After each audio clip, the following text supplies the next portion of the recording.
So, President Trump is threatening to put a 200% tariff on liquor from Europe. Wine, spirits, you know, just the regular stuff that the wealthy folks like to drink. Guess it's better from Europe. I don't know. Anyway, I personally don't have much of a problem with that because they do it to us. And like President Trump said, it's reciprocal. Charge us 25%, we'll charge you 25%. You charge us 50%, we'll charge you 50%. Fair is fair. I mean, it doesn't matter how you look at it. Fair is fair. You know, so I don't understand a lot of this stuff because I'm really not into politics. But anyway, let's take a listen to see what's actually going to happen. Let's just check it out. Welcome back. President Trump is threatening to put a 200% tariff on wine, cognac, and other European alcohol imports, including champagne. That is all in response to the EU's decision to put a 50% tax on U.S. whiskey, following Trump's 25% tariffs on steel and aluminum. Joining me now is Stu Leonard's Wines and Spirits president, the daughter of Stu Leonard, the founder. Blake Leonard is here. Blake, great to see you. Thank you so much for being here. Good morning. You run the wines and liquors business at Stu Leonard's, and I'd like to get your take on what you're expecting from the tariffs and how that would have an impact on your business and the overall alcohol industry. Thank you, Maria. Good morning. Well, you know, every year about 4 million of the wines and spirits that we sell that go out the door, half of it is from 4 Europe. million. And so, you know, really this tariff would be, you know, have an impact on those sales of those products on the shelf. What's really interesting is over the weekend, being in our stores, customers were stocking up. And, you know, it is an uncertain time. We don't know what's going to happen, but, you know, it doesn't hurt to go out and grab your favorite bottle of wine and spirit right now, especially tequila or champagne. Yep. Are you looking at people say, well, now that I know tariffs are coming on you know, French and Italian wines, et cetera, maybe I should buy American? Yes, you do. And, you know, I think this is a good example. A bottle of champagne here, you know, this at least costs starting around $60 a bottle. You can go to California where they make sparkling wine in the same style as champagne for half the price. So you do have a lot of those opportunities where you can Half switch price. consumers during Okay. COVID as Well, now wait a minute. If we can make the same thing here that they have in Europe, I mean, well, as far as wines and stuff go, you know, we grow grapes and make wines here as well. They got to be really competitive. They have to be, and at half the price. So I just don't understand why. This is where I get confused. I don't understand why people would rather have the import rather than the stuff that is made in the United States. I just don't understand that. Quality, if it's not that much of a difference, what's the big deal? And the stuff from Europe is twice the price. I don't understand. Well, unless you're wealthy, which I'm not. I'm way far from that. Matter of fact, I'm just barely keeping my head above water. But I just don't understand why they have to trade like that and tax themselves to death. Everything, it's all about money, and I don't get it. we saw they had to pivot, they had to try something new. The same thing here, Sancerre from France that only can be made in that certain region. You can go and find a great bottle of Sauvignon Blanc from California. So consumers will have to do that because the cost of these imported products would be so expensive on the shelf. Well, I mean, you're an expert in this. Are you a sommelier as well, Blake? I mean, you know, I'd like to get you. Yes. Okay, I love that, because then you could give us real advice here.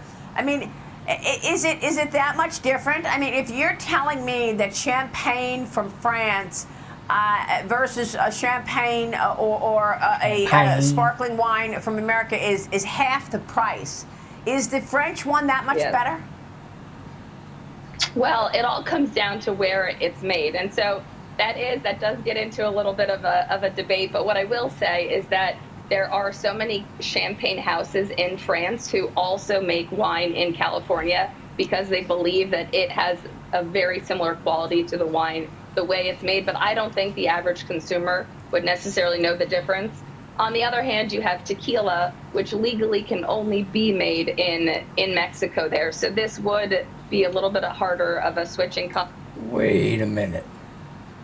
It's illegal to make tequila in the United States? I don't get that either. Why is that? I don't get that. I think it's called an agave plant or something like that. It grows in the West, like in Arizona, New Mexico.